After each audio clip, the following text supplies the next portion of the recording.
முருங்கைக்காய் மாங்காய் சாம்பார்.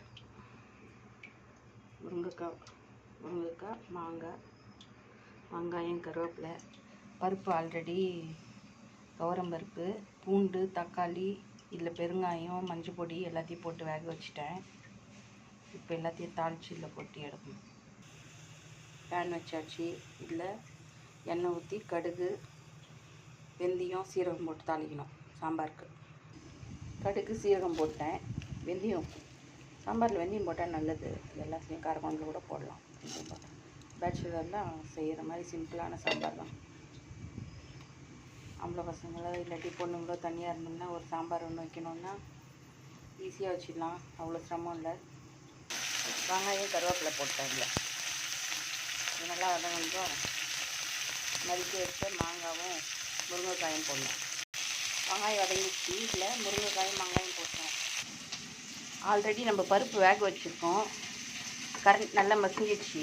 சும்மா 2 கரண்டிலே இப்படி குழச்சி விட்டோம்னா குழஞ்சிடும். வச்சோம்னா மசிஞ்சிடும்.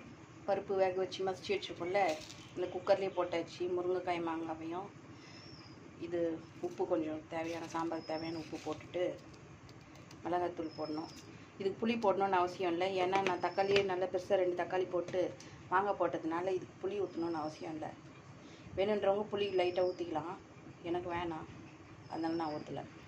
மிளகாய்த்தூள் போட்டோம். வெயிட் போட்டேன். குக்கர் மூடியாச்சு. இது ஒரு விசில் வந்ததுன்னா குழஞ்சிடும் மாங்காயும் முருங்கைக்காவும்.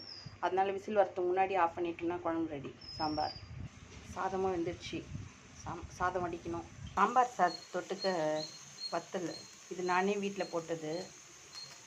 வர வருஷம் போட்டு வச்சு நான் வீடியோ போடுறேன். இது வீடியோ எடுக்கல. ஏன்னா நம்ம 1 வீக் தான் ஆகுது வீடியோ போட ஆரம்பிச்சு. கடலை எண்ணெய் ஊற்றிட்டோம்.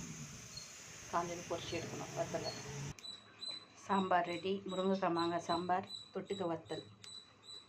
வாங்க சாப்பிடுங்க. நம்ம வீடியோ பிடிச்சிருந்தா லைக் பண்ணுங்கள், ஷேர் பண்ணுங்கள், சப்ஸ்கிரைப் பண்ணுங்கள், பெல் பட்டன் அமுத்துங்க.